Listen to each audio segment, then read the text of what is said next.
नमस्कार जोहार, मेरा नाम है जितेंद्र और आप देख रहे हैं जेडी मीडिया।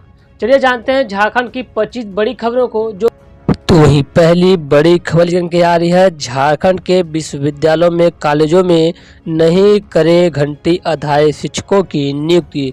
राज्यपाल रमेश बैस द्वारा एक बड़ी अपडेट निकल के आ रही है। राज्यपाल सह कुलपति रमेश बैस ने कहा है कि झारखंड के विश्वविद्यालयों व कॉलेजों में अब भविष्य में घंटी आधारित शिक्षकों की नियुक्ति नहीं करें। वर्तमान में जो शिक्षक कार्यरत है उनके मानदेय में वृद्धि पर विभाग विचार करे। उच्च शिक्षण संस्थानों में विभिन्न शिक्षकों में विषयों में विद्यार्थियों के अनुपात में शिक्षकों की उपलब्धता सुनिश्चित करे। राज्यपाल रमेश बैस ने राजभवन में विश्वविद्यालय की समस्याओं के निदान के लिए जेपीएससी एवं उच्च व तकनीकी शिक्षा विभाग के अधिकारियों के साथ समीक्षा बैठक कर रहे थे। राज्यपाल ने कहा कि असिस्टेंट प्रोफेसर की नियुक्ति में विभिन्न श्रेणी के दिव्यांगों के लिए 4% आरक्षण सुनिश्चित करें। वहीं दिव्यांग की श्रेणी में किसी एक श्रेणी का अभ्यर्थी उपलब्ध नहीं होने पर दिव्यांग की ही नहीं अन्य श्रेणियों की अभ्यर्थियों की नियुक्ति करने पर विचार करें। राज्यपाल ने जेपीएससी की अध्यक्ष डॉक्टर मेरी नीलिमा किरकेटा को दिव्यांग के लिए विशेष भर्ती अभियान चलाने के बारे में विचार करने को कहा ताकि उनके बैकलॉग पदों पर नियुक्ति हो सके। तो वहीं अगली बड़ी खबर क्या आ रही है, विश्वविद्यालय और कॉलेज शुल्क वापसी का निर्देश नहीं माने तो रद्द होगी सन्नद्धता। यूजीसी ने भेजा पत्र। बताते चले कि यूजीसी ने कहा है कि अगर विश्वविद्यालय और कॉलेज शुल्क वापसी का निर्देश नहीं मानेंगे तो उनकी सन्नद्धता रद्द की जाएगी। इसे लेकर सभी विश्वविद्यालय के कुलपतियों और कॉलेजों के प्राचार्यों को पत्र भेजा गया है। इसमें कहा गया है कि जिस विद्यार्थी ने 31 अक्टूबर 2022 तक नामांकन वापस ले लिया या रद्द कराया है उसे पूरी फीस वापस की जाए। यदि कोई विद्यार्थी 31 अक्टूबर से 31 दिसंबर 2022 तक नामांकन वापस या रद्द कराता है तो 1000 रुपये की कटौती के बाद पूरी फीस लौटाई जाएगी। तो वहीं अगली बड़ी खबर क्या आ रही है, कांग्रेस विधायक कुमार जयमंगल सिंह के घर आयकर विभाग की छापेमारी। माननीय रानी सिंह ने दी यह जानकारी। चले कि बेरमो विधायक कुमार जयमंगल सिंह और कोल व्यवसायी अजय सिंह के बेरमो स्थित डोरी स्टॉप क्वार्टर आवास पर आयकर विभाग की जांच पड़ताल बीते 24 घंटे से जारी है। सुबह लगभग 7:45 बजे विधायक के छोटे भाई कोल व्यवसायी सह युवा कांग्रेस के पूर्व प्रदेश अध्यक्ष कुमार गौरव और उनकी माता रानी सिंह कुछ देर के लिए आवास के बाहर निकले। इसके बाद कुछ लोगों से बातचीत की और अंदर चले गए। माता रानी सिंह का कहना है कि हम लोग आयकर विभाग के अधिकारियों का पूरा सहयोग कर रहे हैं। जांच में हम अब तक हमारे आवास से अधिकारियों को कुछ मिला नहीं है। मेरा छोटा बेटा कुमार गौरव कल से कुछ नहीं खाया है, वह बाहर खाना खाता भी नहीं है। इसलिए हमने अधिकारियों से अनुरोध किया है कि आवास के रसोइयों को घर के अंदर आकर खाना बनाने की दिया जाए। वहीं आवास के बाहर 2-4 समर्थक जुट हुए हैं।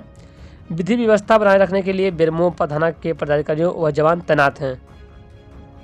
तो वहीं अगली बड़ी खबर क्या आ रही है, झारखंड के सरयू राय पर एसीबी ने मांगी पीई दर्ज करने की अनुमति।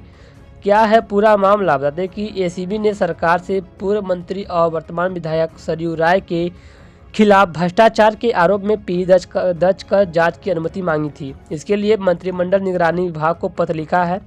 ज्ञात होगा कि जिस कुमार ने सरयू के खिलाफ शिकायत दर्ज कराई थी कि उन्होंने मंत्री रहते एनजीओ युगांतर भारती के माध्यम से सरकारी धन का दुरुपयोग किया है, बिना टेंडर के आहार पत्रिका छपवाने में भ्रष्टाचार किया है। इसके साथ ही बाजार दर से अधिक दर पर वॉइस मैसेज का कार्यादेश जारी किया था। अपने ही विभाग में करीबी व्यक्ति को बिना नियम के नियुक्त किया। एसीबी ने मामले की जांच रिपोर्ट में कहा है कि प्रथम दृष्टया गड़बड़ी प्रतीत होती है, इसलिए पीई दर्ज करने की अनुमति मिले।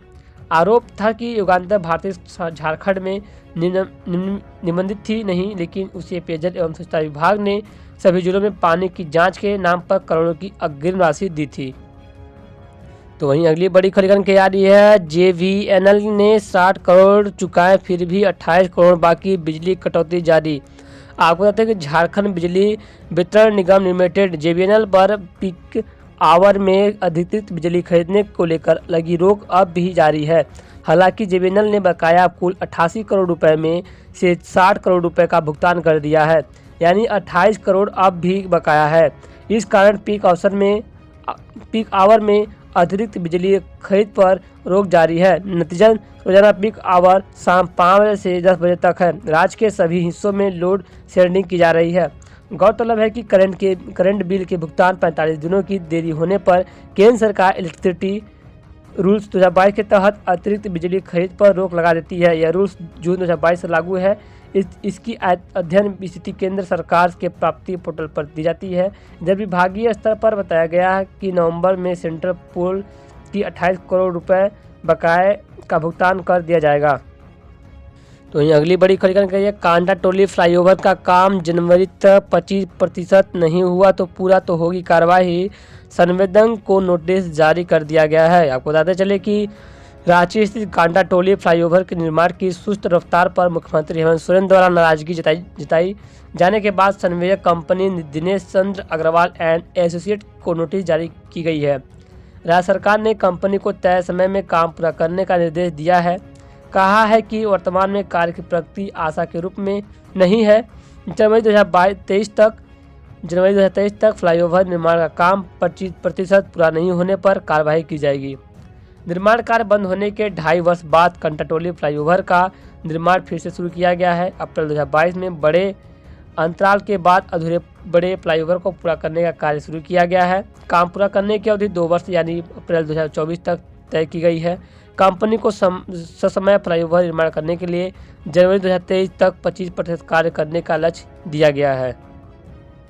तो ये अगली बड़ी खबर किया जाए, स्वास्थ्य मंत्री बन्ना गुप्ता व सचिव ने रिम्स के डॉक्टर राकेश चौधरी को किया निलंबित, 2 को दी सख्त चेतावनी। आपको बताते हैं कि स्वास्थ्य मंत्री और अपर मुख्य सचिव के आदेश पर रिम्स के कार्डियोथोरेसिक वेस्कुलर सर्जरी विभाग के cardiac surgeon doctor Rakesh Chaudhary को तत्काल प्रभाव से निलंबित कर दिया गया है। डॉक्टर चौधरी पर मरीज से पैसे लेने का आरोप है। इसी के आधार पर उन पर कार्रवाई की गई। मंत्री डॉक्टर चौधरी पर विभागीय कार्रवाई चलाने का आदेश भी दिया गया है। अगली बड़ी खबर क्या आ रही है, हेमंत सोरेन ने केंद्र पर फिर बोला हमला, कहा छापामारी के लिए बीजेपी नेताओं की गाड़ी से आ रहे हैं ईडी के अधिकारी। आपको देखिए, मुख्यमंत्री हेमंत सोरेन ने कहा है कि केंद्र की भाजपा सरकार षड्यंत्रकारी सोच के तहत काम कर रही है। ईडी सीबीआई जैसी संवैधानिक संस्थाओं का दुरुपयोग कर रही है। ईडी के अधिकारी भाजपा नेताओं की गाड़ी से छापामारी के लिए सत्ताधारी दल के विधायक के घर पहुंच रहे हैं। इससे साफ हो जाता है कि भाजपा किस तरह का खेल खेल रही है। भाजपा राजनीतिक ताकत के बजाय संवैधानिक ताकत से डरा रही है। मुख्यमंत्री श्री सोरेन शुक्रवार को मेदिनीनगर के पुलिस स्टेशन में आपके कार्यक्रम में बतौर मुख्य अतिथि संबोधित कर रहे थे। झारखंड में ईडी को 1400 एकड़ वन भूमि के अवैध स्थानांतरण में मिले दस्तावेज। मतलब कि ईडी ने बरियातू स्थित सेना की जमीन की नाजायज खरीद बिक्री के मामले में प्राथमिकी दर्ज करने के बाद इससे जुड़े लोगों के ठिकानों पर शुक्रवार सुबह 7:30 बजे छापा मारा। ईडी की टीम ने कोलकाता के व्यापारी अमित अग्रवाल के कार्यालय और आवास पर छापा मार बिल्डर सह व्यापारी विष्णु अग्रवाल के काके रोड स्थित आवास और सर्कुलर रोड में न्यूक्लियस मॉल स्थित कार्यालय, रांची के वर्तमान सब रजिस्ट्रार वैभव मणि त्रिपाठी, पूर्व रजिस्ट्रार खांसी राम पिंगुआ और प्रदीप बागची के ठिकानों पर छापा मारा है। तो वहीं अगली बड़ी खबर निकल के आ रही है, रांची एयरपोर्ट में 2 नए एयरोब्रिज शुरू, देवघर, दरभंगा और बनारस के लिए हवाई सेवा की उड़ी मांग। पता चले कि रांची एयरपोर्ट सलाहकार समिति के अध्यक्ष सह सांसद संजय सेठ और हटिया के विधायक नवीन जायसवाल ने 2 नए एयरोब्रिज का लोकार्पण किया। करीब 14 करोड़ की लागत से दोनों एयरब्रिज का निर्माण किया गया है। इस दोनों दौरान सांसद श्री सेठ ने इस एयरब्रिज से आने वाले यात्रियों को फूल देकर स्वागत किया। वहीं एयरपोर्ट निदेशक KL अग्रवाल ने बताया कि पूर्व में इस एयरपोर्ट पर सिर्फ 2 एयरब्रिज काम कर रहा था। अब 2 नए एयरब्रिज के निर्माण से यात्री सुविधाओं में विस्तार होगा। इस दौरान सांसद ने एयरपोर्ट परिसर का निरीक्षण भी किया और यात्री सुविधाओं के विस्तार को लेकर आवश्यक दिशा निर्देश भी दिए हैं। रांची के 20 इंस्पेक्टर और सब इंस्पेक्टर का तबादला। बता चले कि रांची जिले के 20 इंस्पेक्टर और सब इंस्पेक्टर का तबादला हुआ है। इसमें 8 इंस्पेक्टर और 12 सब इंस्पेक्टर रैंक के पुलिस अधिकारियों को तबादला हुआ। इसके तहत लालपुर ट्रैफिक थानेदार जॉन मुर्मू का तबादला कर उन्हें पुलिस केंद्र में भेज दिया। वहीं अहमद अली को लालपुर का ट्रैफिक थाना प्रभारी बनाया गया। एसएसपी ने इन अधिकारियों का तबादला किया है। इस संबंध में अधिसूचना जारी हो गई है। इसे तत्काल प्रभाव से लागू किया गया है। रांची में पूर्व खनन पदाधिकारी के घर आईटी का छापा, खंगाले कागजात पहले भी एसीबी ने जब्त किए थे लाखों रुपए। अवैध कि झारखंड में शुक्रवार के दिन छापामारी का रहा। शुक्रवार की सुबह इनकम टैक्स अधिकारियों ने जहां बोकारो के बेरमो विधायक जयमंगल सिंह उर्फ अनूप सिंह और पोड़ैयाहाट विधायक प्रदीप यादव के आवास पर छापेमारी की, वहीं रांची के नामकुम स्थित कालीनगर में खान एवं भूभूत निदेशालय के पूर्व सचिव आनंद मोहन ठाकुर के घर में छापेमारी की। यह छापेमारी सुबह 7 बजे से शाम तक चली है। इस दौरान अधिकारियों ने कई दस्तावेज को खंगाला है। इसके अलावा बेरमो की जेजीडी बाजार निवासी और कांग्रेस नेता सरदार लकी सिंह तथा कोल व्यवसायी अजय सिंह के यहाँ भी छापेमारी हुई है। दूसरी ओर ईडी ने भी झारखंड समेत कई पश्चिम बंगाल में करीब 1 दर्जन ठिकानों पर छापेमारी की है। फिलहाल खबर में बस इतना। ये थी आज कुछ शाम की सबसे बड़ी अपडेट खबरें। तो फिर मिलते हैं नया खबर। चैनल को सब्सक्राइब कर ले, बेल आइकन प्रेस कर ले ऐसी खबर पाने के लिए। तब तक के लिए जय हिंद, वंदे मातरम।